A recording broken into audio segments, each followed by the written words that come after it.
Well, these days, when we talk about the Iranian Revolution, we tend to mean the uprising of 1979, which established the current Islamic State. However, an earlier Persian revolution in 1906 laid the groundwork for much of the political shape of modern-day Iran. At least that's the theme explored in a play which is due to go on tour around Britain later this month. The play, called The Persian Revolution, shifts between different decades, seeking out common threads, in particular the relationship between the law of the state and the law of God. The play was written by Mehrdad Seyf, who was born in Tehran but now lives in London. Our reporter Rachel Harvey went along to rehearsals to meet him. Have you seen the Shah? Have you seen the Shah? Have you seen the Shah? Once more he's off for Tehran, where men spend quiet lives. And women, a first-rate plan. Next year he'll bring his wives. He'll give them to provincial mayors all scattered wide and far. Then put up in your West End squares and go it like the Shah. Have you seen the Shah? Sometimes mocking, occasionally unsettling, always provocative. Silence! You. This is, after all, a play about a revolution. The Persian Revolution of 1906 marked the beginning of the end of the feudal system under the Shah and the creation of the first elected parliament in the Middle East. That was really the beginning of this conflict between Islam and secularism in Iran.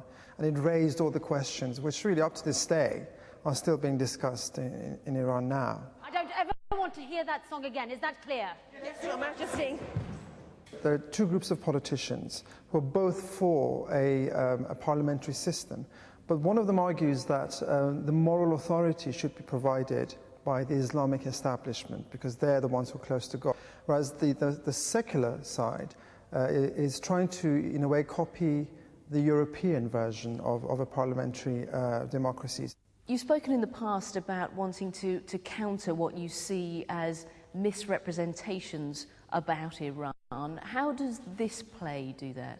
In Iran at the moment, especially the younger generation, are extremely active in film, in music, in visual arts and in theatre, and they're creating a lot of interesting contemporary work. And we hope that we are sort of contributing to that ourselves by creating interesting contemporary work as opposed to just a conventional piece of drama about a bit of history. And so in that sense, it's really important not just to represent Iran purely in political terms or in a very simple black and white terms. You know, Iran is not just the politics. Iran's far more complex than that. This is Persia. The Persians are Mohammedans mostly, poor misguided creatures. Now, ground rules. The United States of America does not interfere in the affairs of other countries. We do not, I repeat, do not get involved in politics. The American missionaries had a very strong presence in Iran at the time. And it was interesting that the policy of America at that time was not to interfere ever in any country politically. And of course, the revolutionaries at the time were quite keen for the Americans to interfere. We're here to do God's work, Sister Sarah. That's right, Brother Joe. And God and politics just don't mix. It's so dirty. It was very much a mirror image of what is now, where they wouldn't interfere, and any interference or any participation would be an individual one, rather than a state-backed one. Moon rocket calling Earth. Are you receiving me? Earth calling moon rocket, receiving you loud and clear. We are removing The play shifts about in time, flips about through different decades.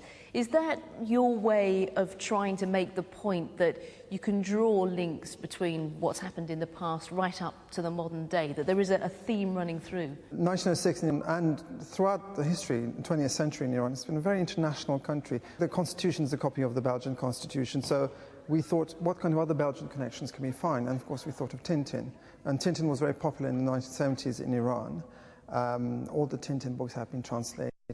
And in one of the Tintin books, we found a reference to uranium. So it just, there are connections, but not necessarily straight line connections. And that's why the play, we hope, is more interesting than just telling a story.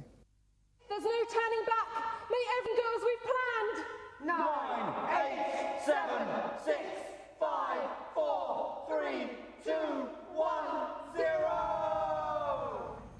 A quick reminder of our top story. At the EU-Russia summit in Portugal,